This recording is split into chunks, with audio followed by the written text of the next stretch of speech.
Bismillahirrahmanirrahim. Assalamualaikum warahmatullahi wabarakatuh.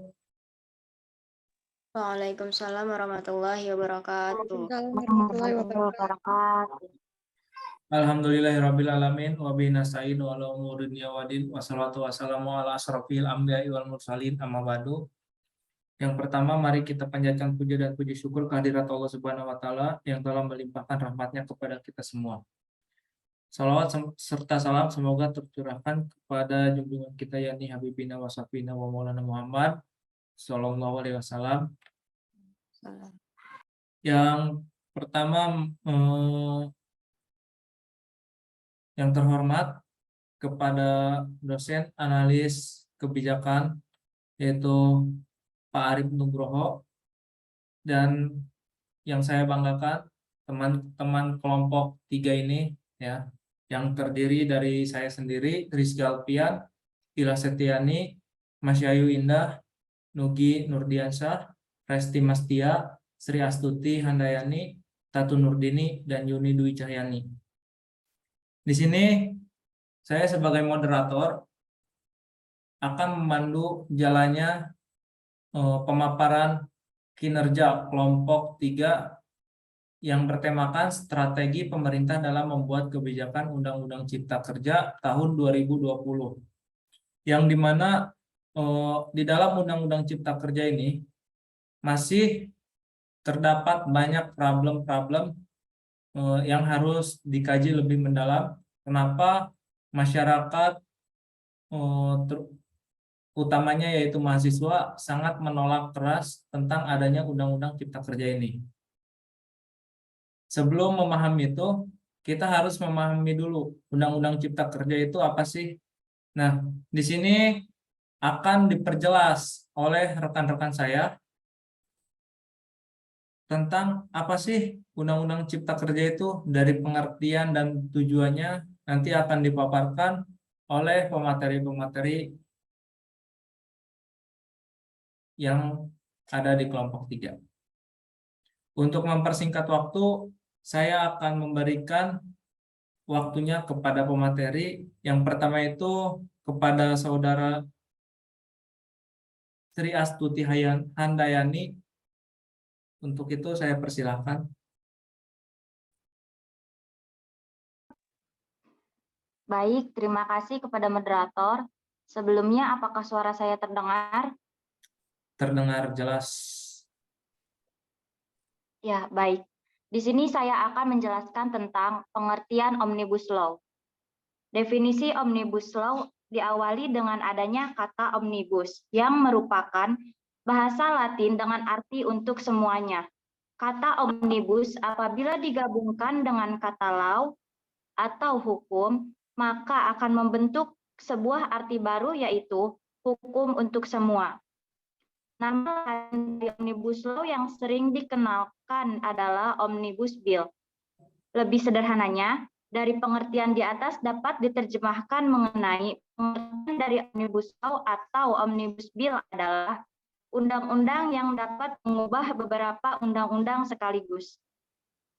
Next.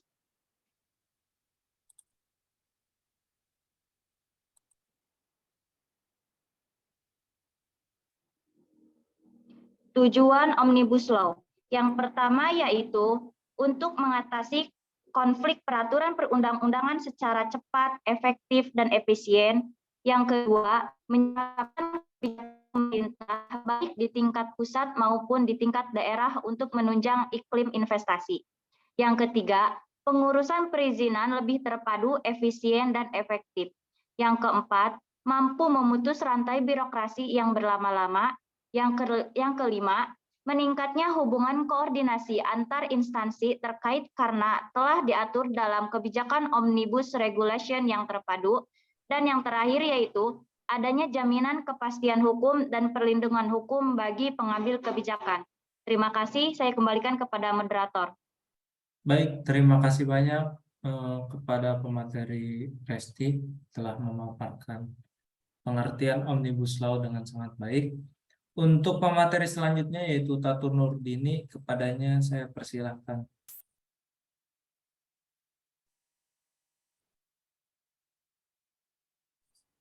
Selanjutnya yaitu Omnibus Law di Indonesia. Secara teori perundang-undangan di Indonesia, kedudukan undang-undang dari konsep Omnibus Law tidak termuat di dalam hierarki. Jika melihat sistem perundang-undangan di Indonesia, undang-undang hasil konsep Omnibus Law bisa mengarah sebagai undang-undang payung karena mengatur secara menyeluruh dan kemudian mempunyai kekuatan terhadap aturan yang lain. Apabila Omnibus Law ingin diterapkan dalam sistem perundang-undangan di Indonesia, maka lazimnya berbentuk undang-undang karena substansi undang-undang merupakan peraturan lebih lanjut dari ketentuan Undang-Undang Dasar Negara Republik Indonesia 1945. Karena keadaan memaksa sebagai prasyarat Perpu tidak bisa menjadi dasar legitimasi materi Omnibus Law. Selanjutnya,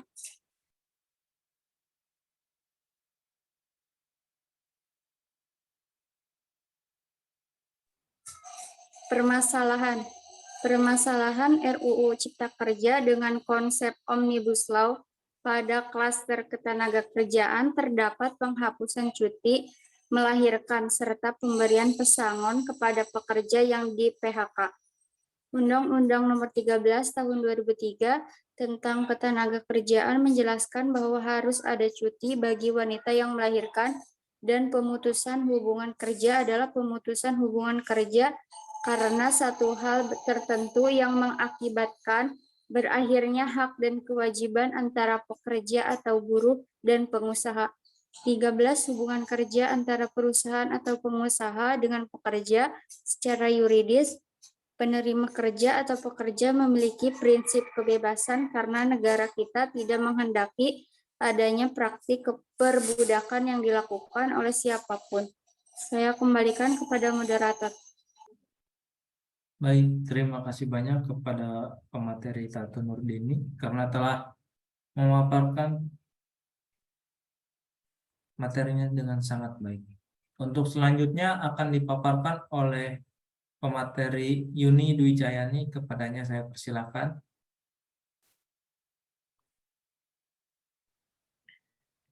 Baik, terima kasih moderator. Sebelumnya suara saya sudah terdengar jelas. Alhamdulillah, jelas. Di sini saya akan memaparkan terkait tujuan dibentuknya Omnibus Law. Tujuan dibentuknya Omnibus Law diantaranya memiliki tujuan yang pertama, meningkatkan iklim usaha yang kondusif dan atraktif bagi investor. Yang kedua, meningkatkan pertumbuhan ekonomi Indonesia. Yang ketiga, meningkatkan kepastian hukum dan mendorong minat warga negara asing atau WNA untuk bekerja di Indonesia yang dapat mendorong alih keahlian dan pengetahuan bagi kualitas SDM Indonesia.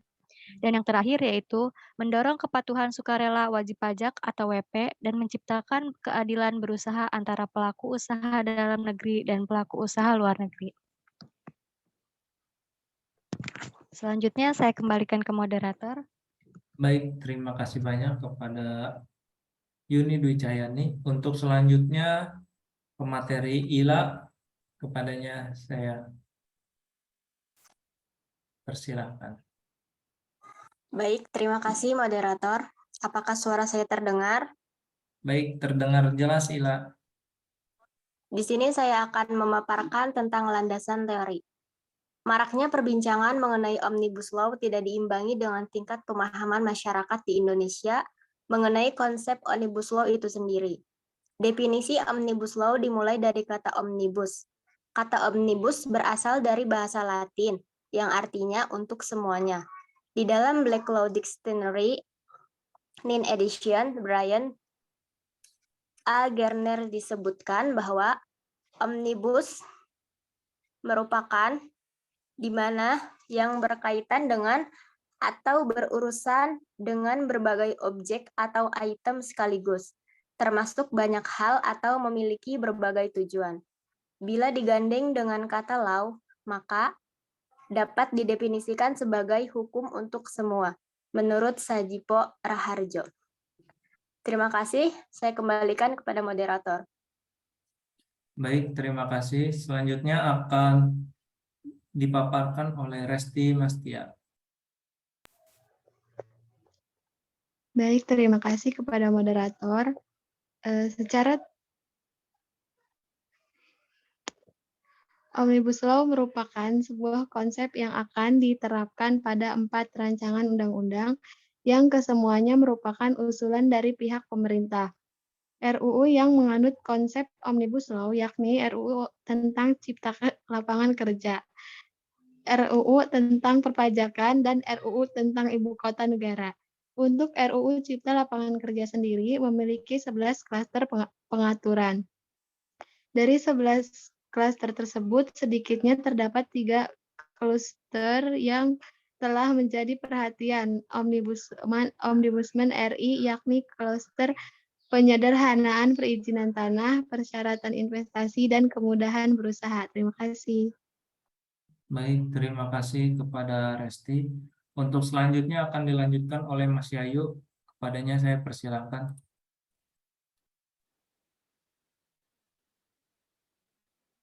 Baik, terima kasih moderator. Selanjutnya yaitu secara teori perundang-undangan di Indonesia, kedudukan undang-undang dari konsep Omnibus Law belum diatur. Undang-undang hasil konsep Omnibus Law merupakan tradisi dari sistem common law dan bukan civil law yang dianut oleh Indonesia. Undang-undang hasil Omnibus Law bisa mengarah sebagai undang-undang payung karena mengatur secara menyeluruh dan kemudian mempunyai kekuatan terhadap aturan yang lain.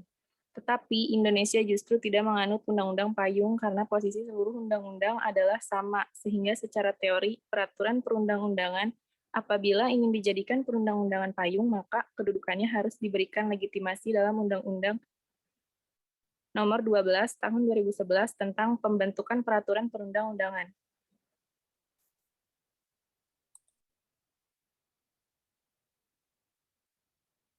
Selanjutnya yaitu kajian atas bidang-bidang kebijakan. Setelah melakukan pengkajian atas naskah akademik dan Undang-Undang Cipta Kerja versi pengesahan DPR Republik Indonesia per 5 Oktober, maka tim menemukan bahwa secara substansi masih ditemukan berbagai persoalan. Walaupun ada perubahan-perubahan substansi, pengaturan beberapa bidang terdapat moderasi pasal yang terlihat maju, namun pada bidang-bidang tertentu masih sangat problematik.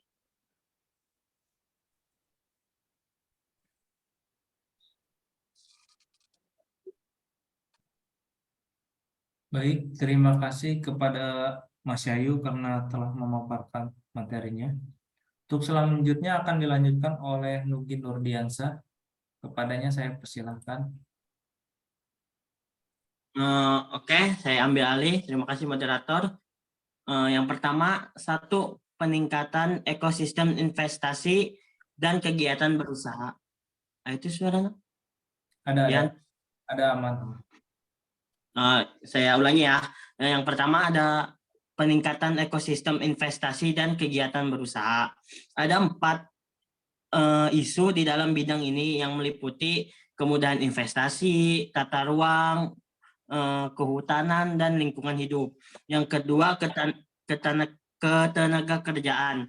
Yang ketiga, kemudahan, perlindungan, dan pemberdayaan koperasi, usaha mikro kecil dan menengah atau UMKM. Yang keempat, kemudahan berusaha. Yang kelima, dukungan riset dan inovasi.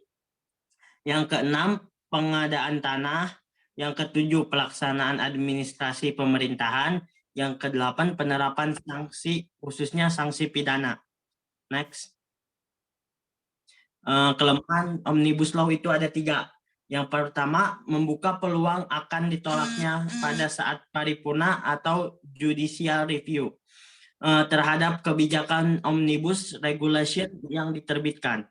Yang kedua, legislatif merasa dikebiri atau dihukum seberat-beratnya karena proses pembentukan peraturan perundang-undangan tidak melibatkan legislatif. Yang ketiga, akan mempengaruhi stabilitas sistem hukum nasional akibat orientasi kebijakan pemerintahan yang berubah sesuai kehendak rezim yang memerintah. Terima kasih, saya kembalikan ke moderator. Baik, terima kasih banyak.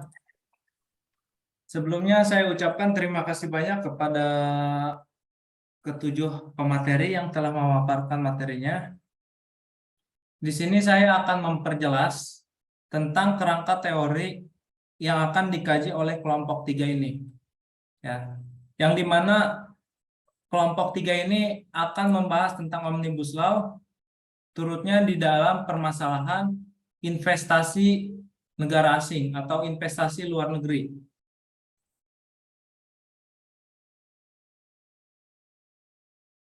Yang dimana investasi ini tercatat dalam peningkatan ekosistem investasi dan kegiatan berusaha yang isunya itu ada 4, yaitu kemudahan investasi, kedua tata ruang, ketiga kehutanan, dan keempat lingkungan hidup.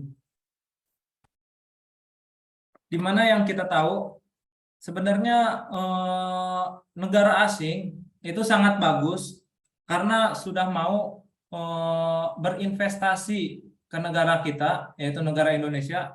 Tapi sayangnya itu ya, pemerintah malah membuka investasi negara asing, sedangkan untuk masyarakatnya sendiri jangkauan investasinya itu belum memadai, yang dimana diakibatkan karena daya saing masyarakatnya itu menurun atau kurang daya saing untuk luar negeri sendiri, yang dimana kita tahu orang-orang luar negeri itu dari umur 5 sampai ke 10 tahun itu sudah diajarkan untuk menabung,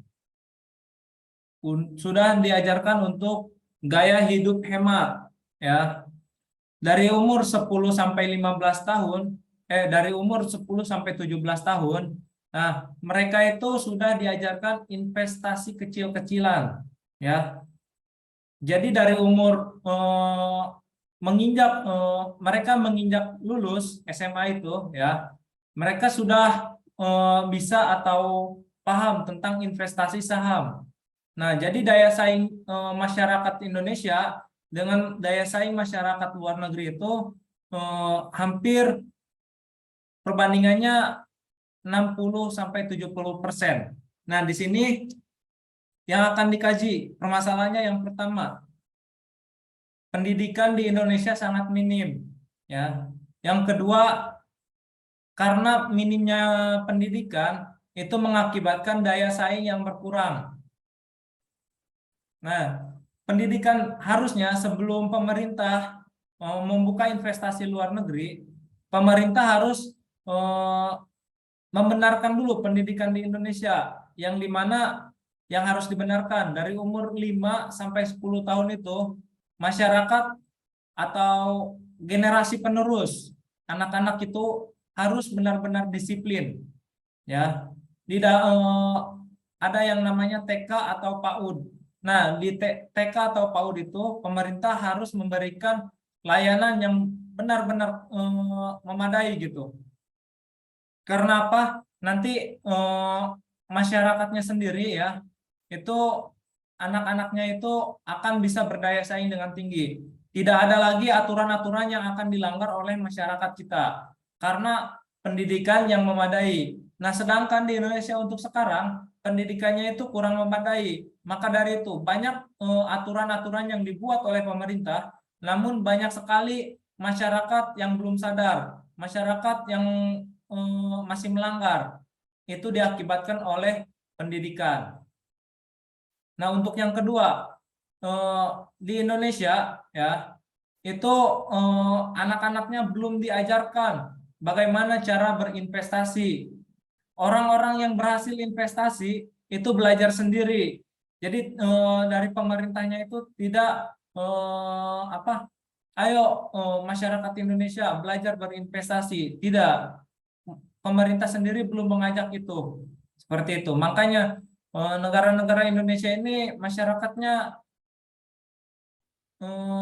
masih ragu untuk investasi karena pemerintah sendiri itu tidak mengajak. Beda lagi dengan pemerintah mengajak masyarakatnya untuk belajar berinvestasi. Nah, itu masalah yang pertama di dalam Omnibus Law yang akan dikaji. Jadi untuk kesimpulan dari permasalahan itu, ya, mohon maaf, sebelum ke kesimpulan, untuk rekan-rekan saya, apabila ingin menambahkan, saya persilahkan. Untuk Saudara Resti, Tatu, Ila, Mas Yayu, Sri Handayani, Nugi Nurdiansah, Yuni Dwi Cahyani, tentang masalah pendidikan dan investasi yang terbuka ini. Seperti itu. Ada yang mau menambahkan nggak sebelumnya?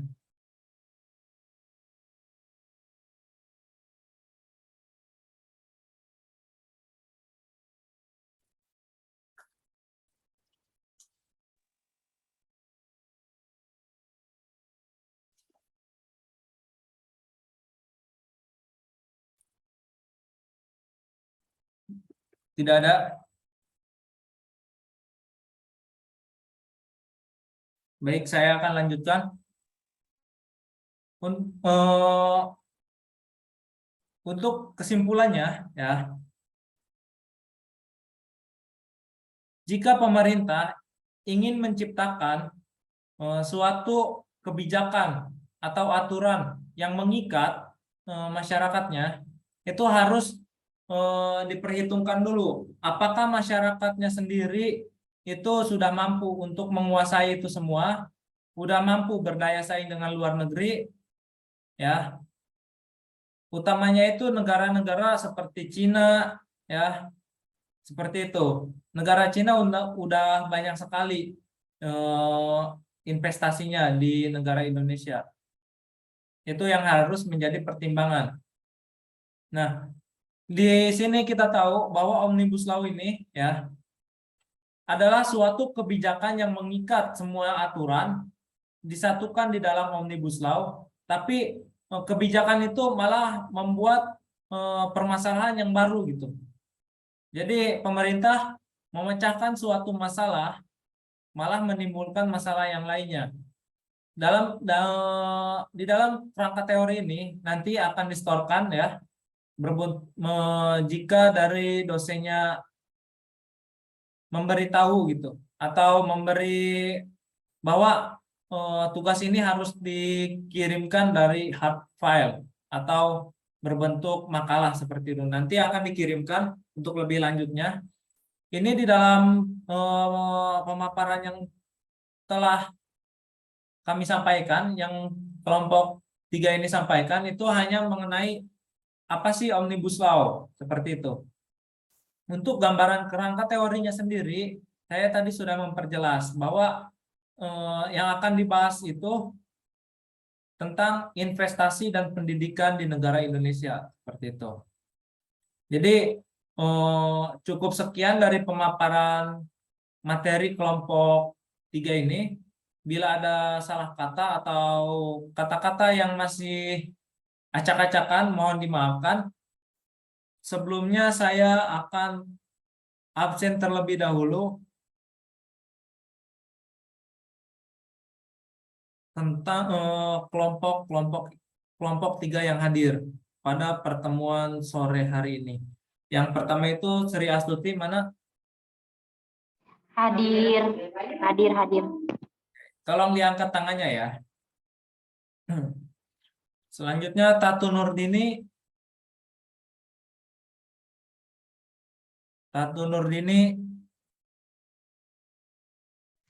Kenapa? Bilang present ya atau hadir ya. Angkat tangannya ya. Ya, hadir. Untuk selanjutnya yaitu Yuni Dwi Cahyani, mana? Hadir. Mana? Oh iya. Oke. Ila Setia. Hadir. Oke, thank you. Resti Mastia, mana? Oh iya. Hadir. Oke. Mas Yayu. Hadir. Oke. Nugi Nurdiansah. Ada hadir. Siap. Baik, itu saja yang bisa kelompok 3 paparkan. Ya, kelompok 3 ini beranggotakan 8 orang ya. Tidak lebih, tidak kurang. Oke. Saya tutup. Wabillahi taufiq wal hidayah. Wassalamualaikum warahmatullahi wabarakatuh. Waalaikumsalam warahmatullahi Waalaikumsalam warahmatullahi wabarakatuh. Silahkan untuk live meeting. Keluar dari Zoom ini. Terima kasih. Ya, saya akan menyaksikan kalian keluar satu persatu. Nggak mau foto bersama dulu, tah? Screen dulu dong. Ini masih di Iya, record. Ge. Nanti kan dipotong. Silakan. Ya dong. Foto dulu, foto dulu. Oke, satu foto ya. Satu. Masih Ayu, mana on cam? On cam, Masih Ayu. Masih Ayu on cam. Jadi sama. Ayu. Ayu. Astagfirullahaladzim. Ini masih record. Oke, nggak jadi masalah. Ini menjadi lawak ya guys ya. 1, 2, 3.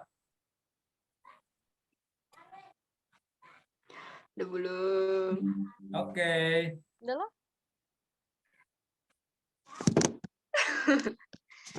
Jengkel.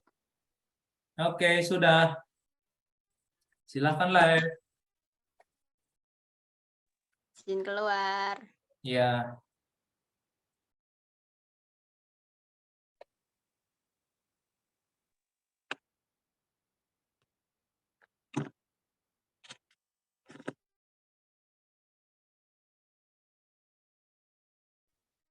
Sebenarnya mah gue nggak ngerti ini bahasa apa tadi. Hey, ini tolong ya. Ini masih record. Astagfirullahaladzim. Kamu silakan Dikat aja keluar. ya. Nugi keluar, Nugi.